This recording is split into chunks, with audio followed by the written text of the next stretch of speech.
Okay, so today I have somebody to introduce y'all to, and it's somebody that's going to get named.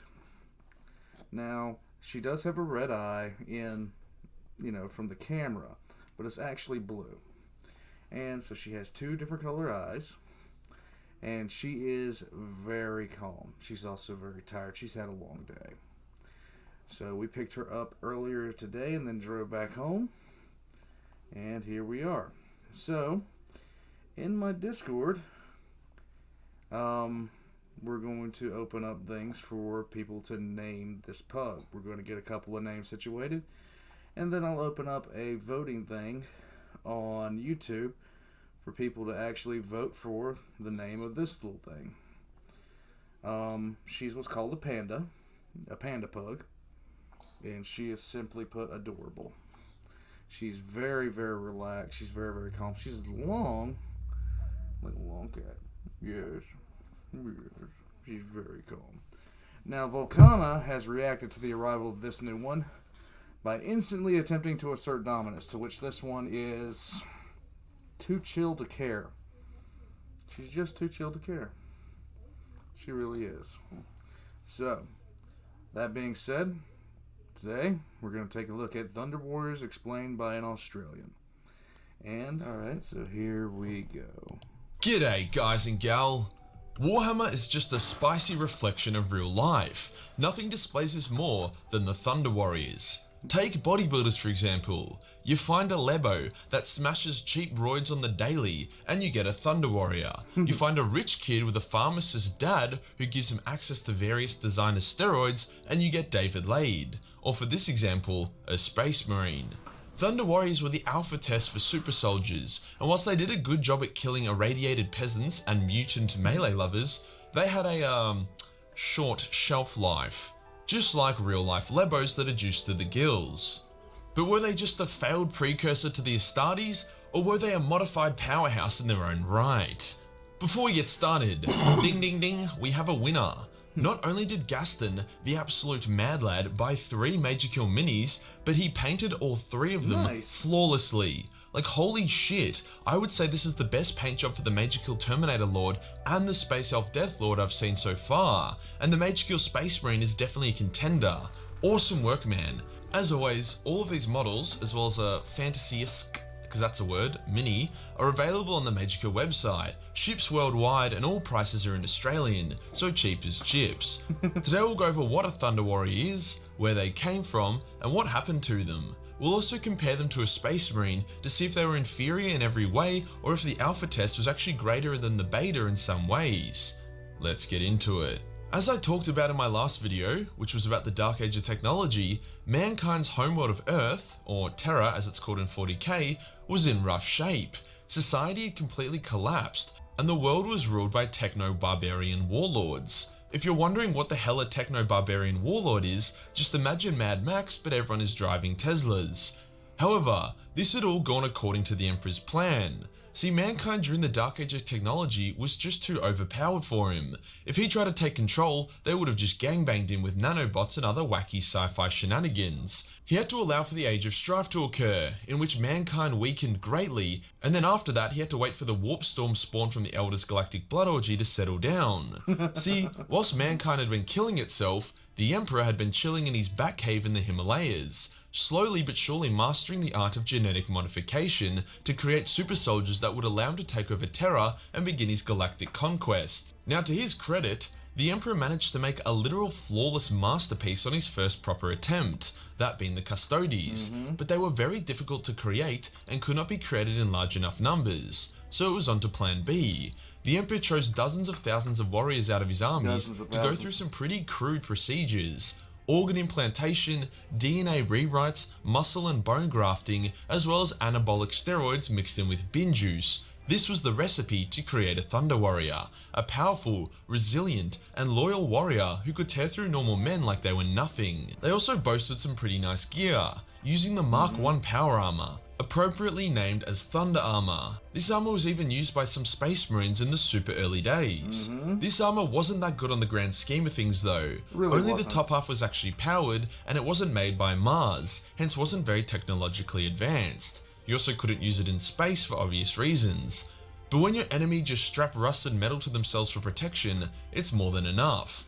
They also used the first patent of bolt gun, which, while it had some issues, was extremely effective in mowing crowds down, something that the Thunder Warriors did a lot of. In terms of army organization, each regiment of Thunder Warriors was led by a Primarch. No, not that kind of Primarch, a Thunder Warrior Primarch, who was just a normal Thunder Warrior who displayed a keen ability to command troops. A Thunder Warrior Primarch would get one shot by any of the actual Primarchs. Pretty much. The Emperor, with his huge mortal army backed up by Thunder Warriors and Custodes, was unstoppable. A few thousand Thunder Warriors was enough to wipe out hundreds of thousands of normal dudes. They could turn any battlefield into the cum zone, and with only a few decades, they had conquered Earth in the Emperor's name.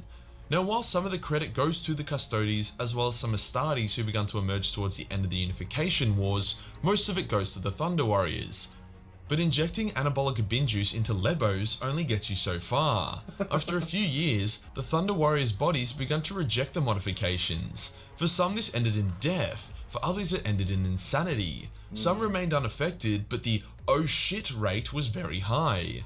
On top of this, the Thunder Warriors were bred for war and only for war. They were a pretty bad poster boy for the Emperor's cause. It'd be like if every Space Marine was a World Eater. Not good. Yeah, so as the last enemy of mankind fell in the mountains of Ararat, and the Thunder Warriors celebrated a glorious victory, they were all gunned the fuck down. Now, gunning down your own army because you don't like some of their stats is not a good look. So officially, the Thunder Warriors all died out in glorious battle against the enemy. But yeah, in reality, a bunch of Custodes and Astartes fired upon them whilst they were in a defenseless kill zone. Mostly Custodes. The Thunder Warriors, despite their power, died in droves as they Mostly Custodes. I don't think any Astartes were there. The Custodes were there because, frankly, the Astartes were still untested in this regard. couldn't do shit to protect themselves. The vast majority of Thunder Warriors died that day, however a fair amount were able to escape and go into hiding. It's not really clear how they escaped and hid. Thunder Warriors weren't exactly known for their stealth capabilities. Nope. Thunder Warriors weren't exactly known for their stealth capabilities, but you know,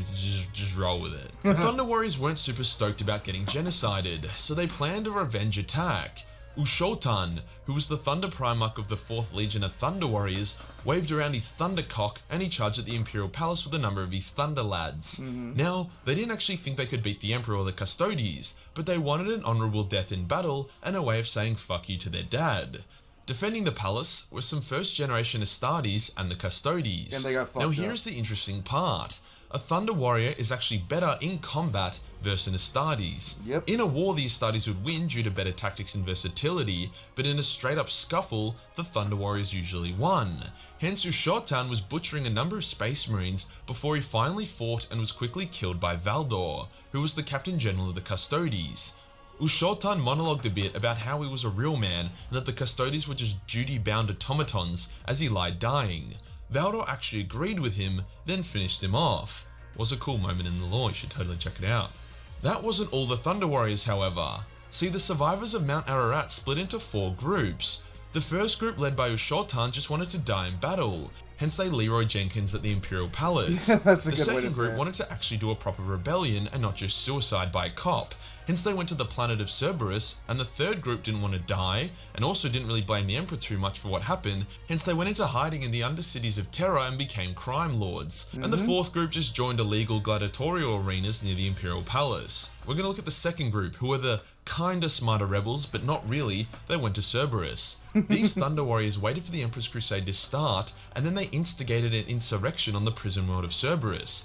The insurrection worked, and over 3 million prisoners were freed and armed. Guardsmen regiments that went to put down the rebellion were slaughtered, as they didn't expect to face big old Thunder Boys in battle. The Emperor was like, these motherfuckers. And he ordered the Warhounds, who would later be called the World Eaters, to go sort it out. Why the Warhounds, I hear you ask? Well, A, it's ironic and kind of funny that the Warhounds had to go fight on Cerberus, and B, all the good legions were already off conquering the galaxy, so the Emperor had to use the trash he had on hand. Damn. With the Warhounds involved, the rebellion was crushed, and every single prisoner and Thunder Warrior was massacred.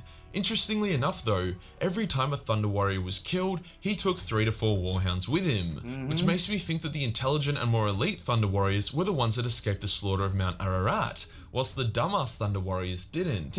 Killing 3 to 4 Astartes by yourself in a single fight is something only a Custodes, Primarch, or Greater Demon have been seen to reliably do. Yep. So, huge props to the Thunder Warriors. Or, you know, maybe the Warhounds just fucking suck.